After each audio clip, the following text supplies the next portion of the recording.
It's absolutely fantastic. You know, we've said many times that we've had lots and lots of help, and from the smallest amounts. But J.K. Rowling, who's the author of the Harry Potter series of books, which have sold over 600 million copies worldwide, and the last book in the series has been launched this Saturday.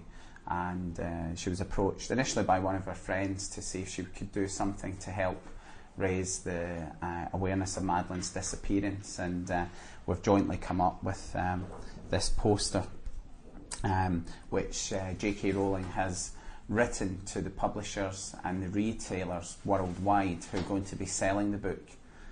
So the launch is the English speaking version this Saturday, the 21st of July, and J.K. Rowling's asked if this poster could be displayed in all the retail bookshops selling the book. And you know, the reach of something like that, if you know, even if half of them do it, then you know, it really will be global. And also again, for the other languages, I'm not quite sure what date that's coming out, but hopefully they'll be doing it in different languages as well. And as well as highlighting Madeleine's disappearance, what we have got here is the International Centre for Missing and Exploited Children, who have mission statements to educate and stop the exploitation and abduction of children. So very close to our heart, and we hope, you know, very much that this will help us find Madeleine, but they'll leave some sort of legacy and raise awareness of other missing children and what can be done to prevent it. But you know, it's a really such a kind and huge gesture. I know that after you being in the child exploitation in London, you say that you've learned so much more about abductions, then and you hope that that will help you to understand more about the investigation in Portugal. Why do you say that? What can you understand now that you didn't before? I think both of us were, you know, we knew that these things happen, but and what's happened to us of the abduction of a foreign child in another country is exceptionally rare. But I think if you just put it into context of child abduction or attempted child abduction, certainly the figures for the UK are staggering.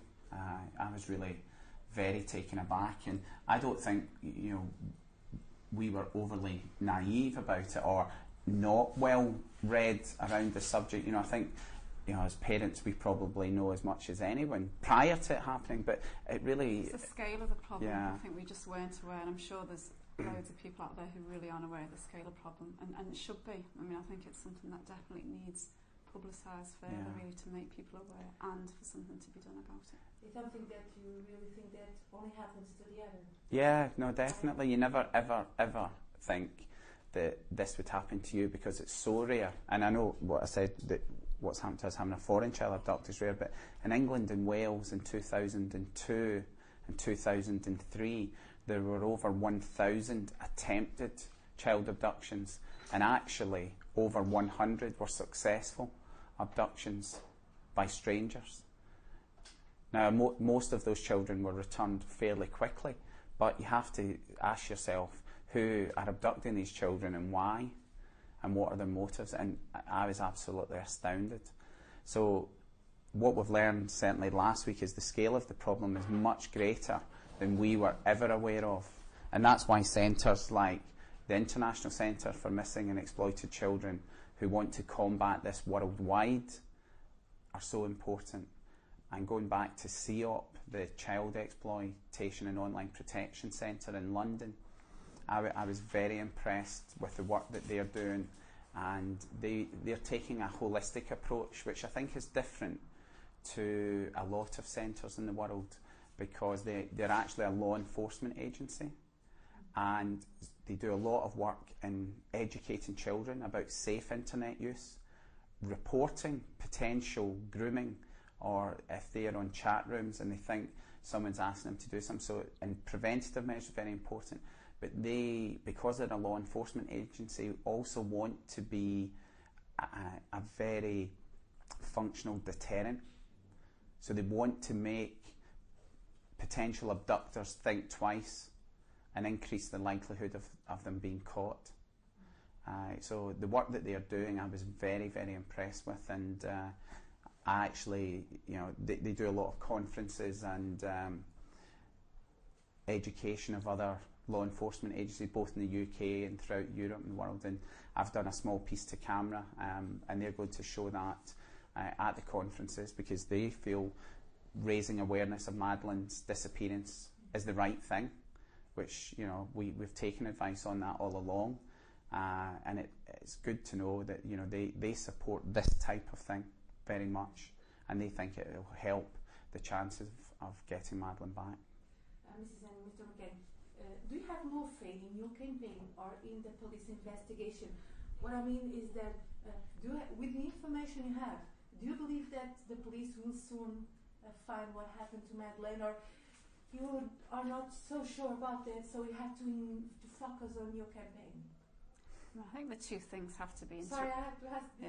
I mean, you all want to know why Madeleine, Absolutely. I think the two things are interrelated. I mean, the campaign really is about raising awareness, and keeping people looking, really.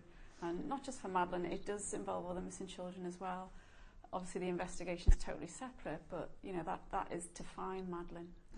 So I agree. They work together. I think they are complementary, because if you think about what we did early on with the trips, it was to try and get more information from tourists who were here into the investigation.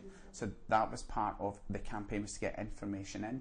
But of course, the awareness, if we're talking about sightings or reporting suspicious behaviour, what we want people to do is to feed that into the investigation. So it may be that the increased awareness leads to that key bit of information. And the police, both in Portugal, who are working, incredibly hard on this, and we've seen that at first hand, and we've heard that they're cancelling holidays and things. And for Kate and I, that is really reassuring. Our life's on hold, and to a large extent, I know that the Portuguese detectives' lives are on hold as well, as they work hard. But for us, we just want to make sure that when that piece of information comes into the inquiry, the key piece of information, it's acted on, whether that be in Portugal, UK, or in another country. And I'm certainly optimistic about that when it does come. What kind of